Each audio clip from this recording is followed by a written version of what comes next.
গতকাল আমার বড় ছেলের স্কুলে উইন্টার ফেয়ার ছিল। এটা এই ফেয়ারটা প্রতি বছরই হয়। তো আমি গত কয়েক বছর যাই নাই, এবার গিয়েছিলাম বাচ্চাদের সবাইকে নিয়ে। তো যারা স্টুডেন্ট তাদের জন্য ফ্রি, আর ছোট বাচ্চা নিয়ে গেলেও তাদের জন্য ফ্রি, কিন্তু যারা অ্যাডাল্ট তাদের জন্য 1 পাউন্ড করে দিতে হবে। তো আমি যেহেতু যাব ভিতরে, আমার জন্য আমি 1 পাউন্ড করে দিলাম। এই দুইজন টিচার বক্স নিয়ে দাঁড়িয়েছিল, ওদের কাছে আম, টাকা দিয়ে যেতে হবে। তো এখানে অনেক স্টলার আছে, আমি আমার বাচ্চাদের স্টলার দিয়ে নিয়ে আসে নাই, হাটায় নিয়ে আসছি। আমি স্টলার আনলে হয়তো এখানে রাখতে হতো। তো আমরা ভিতরে যাচ্ছি, আমরা ভিতরে চলে আসছি। মেলা স্কুলের ভিতরে হবে। বাহিরে বড় মাঠ ছিল, প্রতিবার ওই মাঠে হতো, কিন্তু এবার মাঠে করে নাই, স্কুলের ভিতরে করেছে। স্কুলের ভিতরে অনেক অনেক বড় জায়গা। এইখানে আসার পরে আমরা দেখলাম এখানে কিছু বিভিন্ন রকমের মূর্তি টুর্তি একে কিছু বানায় রাখছে। তো এগুলোর নিচে আবার নাম লেখা আছে, যারা যারা এগুলা বানাইছে তাদের নাম লেখা ছিল। তো এগুলো দেখার পরে আমরা এখন ভিতরে ঢুকছি। ভিতরে ঢুকে দেখি তো কি অবস্থা, অনেক মানুষ ছিল, জায়গা ছোট ছিল, সেই পরিমাণে মানুষ বেশি ছিল। তো দেখেন কত মানুষ। এটা মাঠে করলে কত ভালো হতো, খোলামেলা জায়গা ছিল, সবাই খুব এনজয় করতো। তো এখানেও সবাই খুব মজা করেছে, বাচ্চারা তো খুবই আনন্দিত। তো এখানে আমরা প্রথমে সবকিছু ঘুরে ঘুরে দেখি, বিভিন্ন রকমের খেলা ছিল। তো এখানে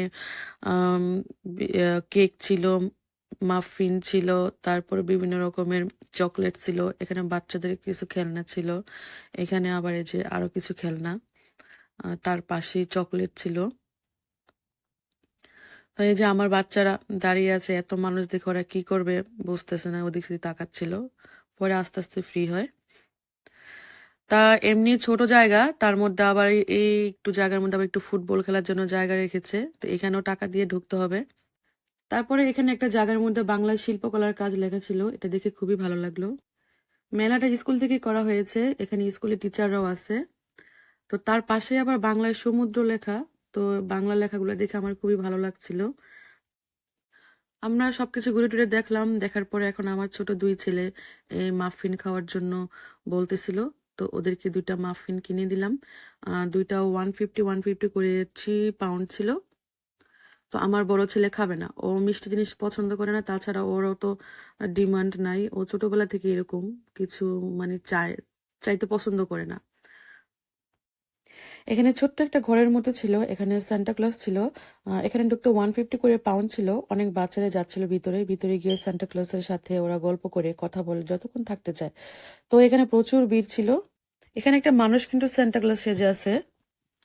তারপর তার পাশে একটা টেবিলে চকলেট ছিল, তখন আমার বড় ছেলে বলছিল আমি কি চকলেট খেতে পারবো। আসলে ওর চাওয়ার স্টাইলটাই এরকম, কোনো কিছু করার আগে ও এভাবে বলবে আমি কি কিছু খেতে পারবো, আমি কি নিতে পারবো, পারমিশন নিয়ে নিয়ে যেরকম করে মানুষ কথা বলে ওই রকম। তো এই চকলেটগুলো টক টক ছিল, তো ওর পছন্দ মতো 2 রকমের চকলেট নিল। আরো অন্য চকলেট নিতে বলেছিলাম, কিন্তু ও আর নিবে না। 2 রকম চকলেট মিক্স করে আমরা 1 পাউন্ডের চকলেট নিয়ে এলাম। তারপর আমরা নিচে চলে আসি, নিচেও একই অবস্থা, ভিড় ছিল অনেক। 3 তলায় আর নিচতলায় ওরা মেলাটা সাজিয়েছে। উপরে লেখা ছিল আওয়ার ব্রিটেন, তার পাশে ওদের স্কুলের নামটা লাইটিং করা ছিল, মনেগা। এখানে অনেকেই ছবি তুলছিল, আমিও ওদের ছবি টবি তুললাম। এবং তার পাশে ছিল আওয়ার ফেভারিট ডিনার। এখানে বিভিন্ন স্ন্যাক্স ফুড ছিল, কফি ছিল, তার পাশে টেবিল ছিল, যারা কফি খাচ্ছিল বিভিন্ন স্ন্যাক্স খাচ্ছিল তাদের জন্য এই ব্যবস্থা ছিল। তারপর ছিল ফটো ফ্রেম, মেবি 2 পাউন্ড করে, তার পাশে এটা কি ছিল আমি জানি না, এটা 50 পেন্স ছিল। এবং তার পাশে বাচ্চাদের জন্য ছিল বেলুন, একটা বেলুন 1 পাউন্ড করে। তো আমার বড় ছেলের জ্যাকেটের পকেটে পাউন্ড ছিল 1 পাউন্ড, সেটা দিয়ে ও ওর ছোট ভাইকে বেলুন কিনে দিল। যখন আমি টাকা দিতে গেলাম তখন বলছিল আমার কাছে 1 পাউন্ড ছিল, আমি দিয়ে দিয়েছি। আমি একটু অবাক হলাম, ভালো লাগছিল বিষয়টা। আর এখানে একটা পানি ভর্তি বড় বলের মধ্যে কিছু হাঁস দিয়ে বাচ্চারা খেলছিল, বড়শির মতো একটা লাঠি দিয়ে উঠাচ্ছিল। এটা খেলার জন্য 150 করে দিতে হবে। এখানে একটা সেন্টা ক্লাস সাজিয়ে রেখেছে, আমি বাচ্চাদের কিছু ছবি তুললাম এখানে। সবকিছু দেখার পরে আমরা বাইরে চলে আসি, আমরা এখন বাসায় চলে যাব। আপনাদের একটু মাঠটা দেখাচ্ছি স্কুলের। এই হচ্ছে স্কুলের মাঠ। অনেক বড় ছিল মাঠটা, এখানেই প্রতি বছর মেলাটা করা হয়, তো এবার ভিতরে করা হয়েছে, জানি না কি কারণে, হয়তো শীতের জন্য। তো আমার এই ভিডিও আজকে এ পর্যন্তই, সবাই ভালো থাকবেন।